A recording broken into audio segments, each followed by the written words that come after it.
കുറച്ച് സഹോദരിമാര് ചേർന്നുകൊണ്ട് വ്യത്യസ്തമായിട്ട് ചെയ്യുന്നതുകൊണ്ട് തന്നെ ലക്ഷക്കണക്കിന് രൂപ വരുമാനം ഉണ്ടാക്കാൻ പറ്റിയ ഒരു അടിപൊളി പരിപാടി. നമ്മുടെ നാട്ടില് പലതരം കോപ്പറേറ്റീവ് കമ്പനികളുള്ളപ്പോ മറ്റുള്ള ചെറുകിട സംഭവങ്ങൾ മാർക്കറ്റിൽ പിടിച്ചേക്കല് ഭയങ്കര പാടായിരിക്കും. നമ്മൾ ഈ പറഞ്ഞ സ്ഥലത്തുണ്ടല്ല കുറച്ച് സഹോദരിമാര് നാച്ചുറൽ ഫ്രൂട്ട്സ് വെച്ചുണ്ടാക്കുന്ന പരിപാടികളൊക്കെ ഇങ്ങനെ കണ്ടുകൊണ്ടിരിക്കാൻ ഭയങ്കര രസാണ്ടാ.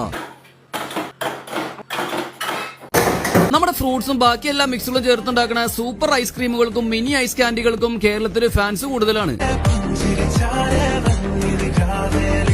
ചുരുക്കി പറഞ്ഞിട്ടുണ്ടെങ്കിൽ ട്രെൻഡി ഫുഡ് പ്രൊഡക്ട്സിന്റെ മിനി ഐസ് കാൻഡികളൊക്കെ സംഗതി വേറെ ലെവൽ ഐറ്റംസുകളാണ്. സംഗതി ഉണ്ടല്ല, ട്രെൻഡി ഫുഡ് പ്രൊഡക്ട്സ് എന്ന് പറഞ്ഞാണ് ഇവർ ബ്രാൻഡ് ചെയ്യണമെങ്കിലും നിങ്ങൾക്ക് ഇഷ്ടമുള്ള ബ്രാൻഡുകളിൽ ഇവർ ഐസ്ക്രീമും ഐസ് കാൻഡികളും മിനി ഐസ് കാൻഡികളും എല്ലാം തന്നെ ഓർഡർ അനുസരിച്ച് അടിച്ചിരുന്നതാണ്. ഐസ്ക്രീം ആയാലും ഐസ് ആയാലും ഏത് ഫ്ലേവറിലും. നോർമലി ഒരു സ്ഥാപനം ഡിസ്ട്രിബ്യൂഷന് വേണ്ടി 1 ലക്ഷം രൂപ വരെ ഡെപ്പോസിറ്റ് വാങ്ങിക്കാറുണ്ട്. ഇവിടെ 10 പൈസ ഡെപ്പോസിറ്റ് ഇല്ലാണ്ട് ഡിസ്ട്രിബ്യൂഷൻ നിങ്ങൾക്ക് കിട്ടുന്നുള്ള കാര്യം വിട്ടുപോകണ്ട. നമ്മൾ ഈ പറഞ്ഞ സ്ഥലത്ത് നാച്ചുറൽ ഫ്രൂട്ട്സ് വെച്ചാണ് എല്ലാം ഉണ്ടാക്കണെന്നുള്ള കാര്യം ആരും മറക്കണ്ടാട്ടോ. ഓർഡർ എടുക്കുന്നത് 1000 പീസായാലും 10000 പീസായാലും നമ്മുടെ ആലുവ 30 ഈ ഒരു ഐസ്ക്രീം ഫാക്ടറി എത്ര വേണമെങ്കിലും ക്വാളിറ്റിയിൽ അടിച്ചിരുന്നുള്ള കാര്യം ആരും മറക്കണ്ട. സംഗതി അടിപൊളിയാണ്.